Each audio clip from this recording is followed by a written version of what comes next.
गणेश भगवान की जय। श्री शुक्रदेव की जय।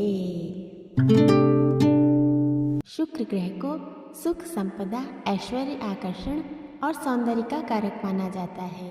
ये वृषभ और तुला राशि के स्वामी माने जाते हैं। मान्यता है कि जिनकी कुंडली में शुक्र ग्रह की स्थिति मजबूत होती है उन्हें सभी तरह की सुख सुविधाएं प्राप्त होती हैं। वहीं जिन लोगों का शुक्र ग्रह कमजोर होता है उनको जीवन में बड़ी कठिनाइयों का सामना करना पड़ता है। उन्हें मेहनत से काम करने के बाद भी यश नहीं मिलता है। शुक्र ग्रह को मजबूत करने के लिए हर शुक्रवार को व्रत रखें और सफ़ेद वस्तु जैसे दूध, मोती, दही, चीनी, आटा और दूध, घी आदि चीज़ों का दान करें। मान्यता है कि इस व्रत के प्रभाव से सुख, सौभाग्य और समृद्धि बढ़ती है। शुक्रवार के दिन आटे में चीनी मिलाकर चींटी को खिलाएं। इस उपाय से भी कुंडली में शुक्रदेव मजबूत होंगे और आर्थिक लाभ होगा। मान्यता है कि सफ़ेद वस्त्र, चावल, घी, चीनी आदि किसी कन्या को देने से भी कुंडली में शुक्र की स्थिति मजबूत होती है। इसके अलावा ज्योतिष शास्त्र के अनुसार पानी में इलायची डालकर स्नान करने से भी शुक्र ग्रह मजबूत होता है। शुक्रवार का यह व्रत संतोषी माता के निमित्त किए जाने वाले व्रत से पृथक है। शुक्रदेव की कथा। एक नगर में 3 मित्र रहते थे। तीनों में ही घनिष्ठ मित्रता थी। उसमें से एक राजा का बेटा, दूसरा ब्राह्मण पुत्र और तीसरा सेठ पुत्र था। राजकुमार व ब्राह्मण पुत्रों का विवाह हो चुका था। सेठ पुत्र का विवाह के बाद गौना नहीं हुआ था। एक दिन तीनों मित्र आपस में स्त्रियों की चर्चा कर रहे थे। ब्राह्मण पुत्र ने नारियों की प्रशंसा करते हुए कहा, नारीहीन घर भूतों का डेरा होता है। सेठ पुत्र ने यह वचन सुनकर अपनी पत्नी कुसुम को लाने का तुरंत निश्चय किया।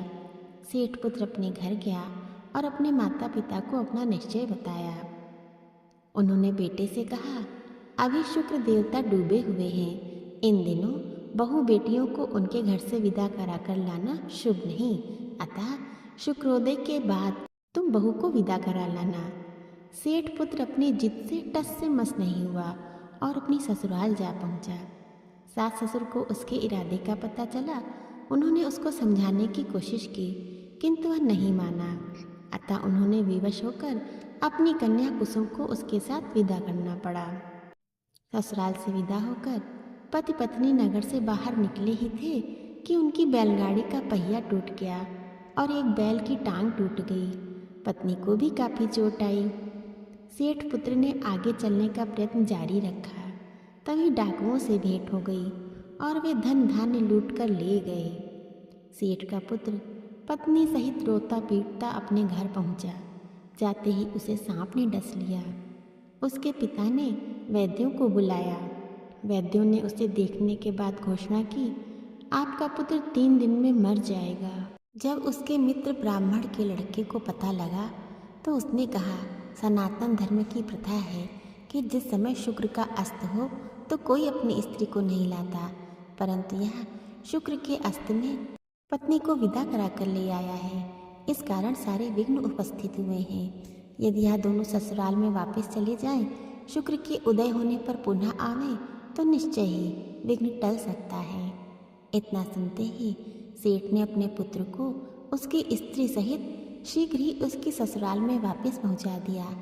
ससुराल पहुंचते ही सेठ के लड़के की मूर्छा दूर हो गई और फिर साधारण उपचार से वह सर्प विष से मुक्त हो गया।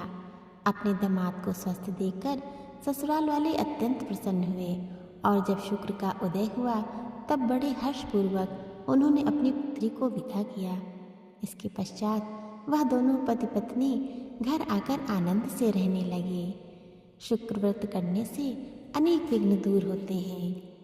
बोलिए शुक्रदेव भगवान की जय।